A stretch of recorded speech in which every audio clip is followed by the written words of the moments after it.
Justice Minister Michael Keenan says the new strategy for protecting crowded places against terrorism will leave the worrying to the experts so the rest of us can enjoy our lives when we venture out. In truth, expert here is broadly defined. What this strategy demands is that mindfulness about security be woven into the fabric of our public spaces, from how they're designed through to how a party is celebrated on some future New Year's Eve.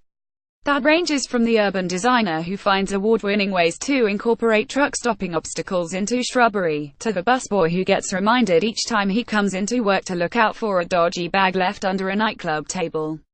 Akin to energy efficiency for new buildings, this is about an accumulation of changes, some small and some not so small, to lessen the frequency of terror attacks and reduce their severity when they do happen.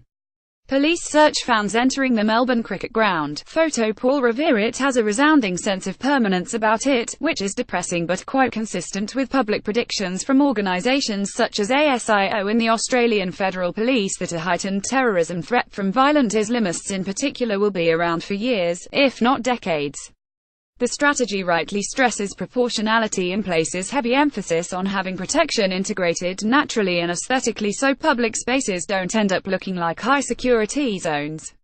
As one journalist pointed out to Prime Minister Malcolm Turnbull during his Friday press conference about Spain's latest terrorist attack, governments have been insisting right through the post-9/11 era that we mustn't let terrorists dictate how we live our lives. If this is to be a team effort, then reaction without overreaction is the essence, and that really is up to all of us. The basic premise, that governments and private sector operators need to work more closely together to secure venues and events, is absolutely the right way to go. It's vital now that pressure is kept up to keep those linkages strong. Paramedics tend to a pedestrian struck by a van driving through crowds on Las Ramblas, Barcelona's most famous street, killing at least 13, on August 17. Photo Sergi Alcazar. El Nacional. After all, terrorists will find new tactics. This strategy was prompted by the Nice strike, which, though not the first of its kind, did set a trend for mass casualty attacks using vehicles, as we saw last week in Barcelona. Not surprisingly, the new strategy is heavy on the subject of stopping vehicle attacks.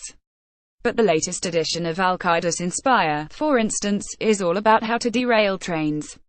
There's nothing about derailing trains in the documents released today, which goes to show this can't be just a fixed statement but must cement in place a process for constant updating and cooperation.